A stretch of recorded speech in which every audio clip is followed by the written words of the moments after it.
Another dubbing technique is the dubbing loop. This is to create a shaggy appearance, where all the guard hairs stick out, and also to help imitate legs on a nymph, or some sort of hair hackle. So the object is, I'm taking a tool that just has a hooks. I'm just going to cross back over. Now I got to close that loop by going over the loop and up. Do it one more time to really make sure that that loop is closed, and then we'll get the thread out of the way.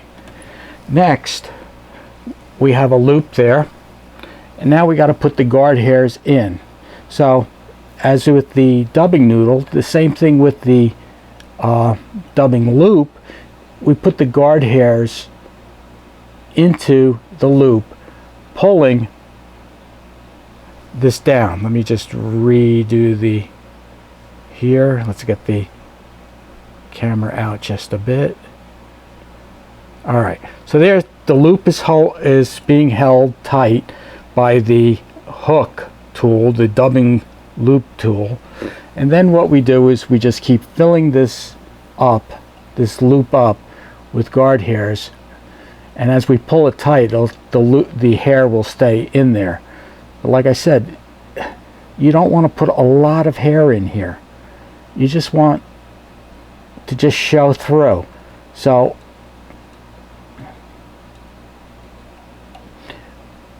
moving it with the thumb and index finger to open up the loop.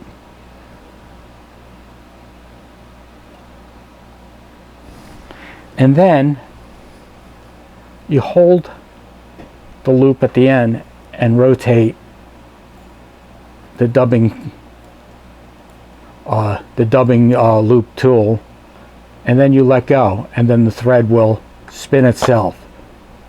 Okay, and then once that's done, you just take out all the loose hairs, and then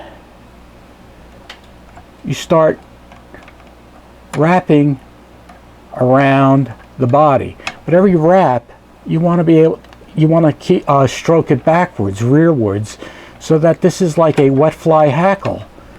Just keep going backwards.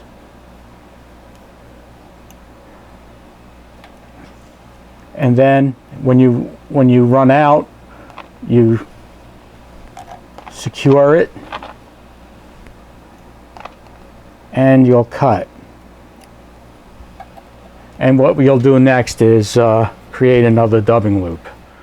The next tool I would like to show is from Swiss CDC, which is a loop tool.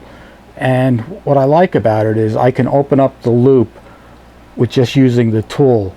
So what I do is just run it through the two holes, bring the thread right back up, close my thread,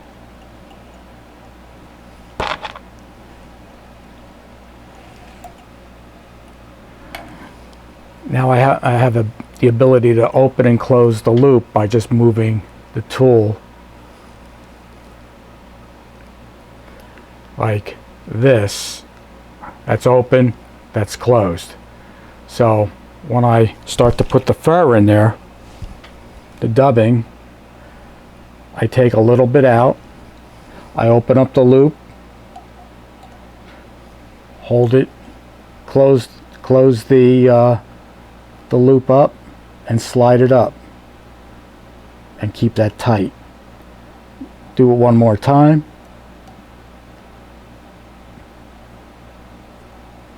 You just got to make sure that you always close it, or else the dubbing material will start to slip out. So just keep that in mind.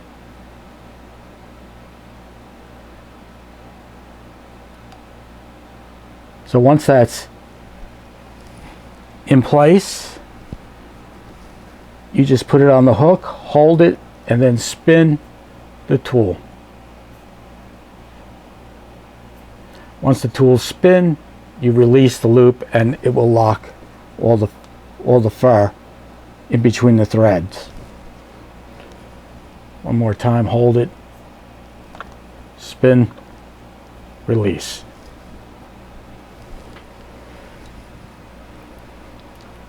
What's also good about the weight, it'll hold it in place so that it doesn't keep spinning away from you. Now that we have a dubbing loop, we could now go back and create the thorax while I keep stroking the fibers back.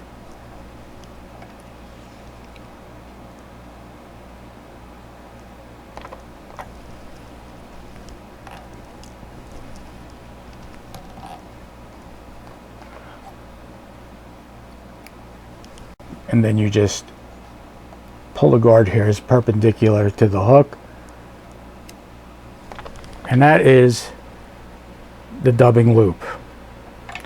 Another way you can really do it is if you used a dubbing brush, and that is a technique to be shown at a different time. Thank you.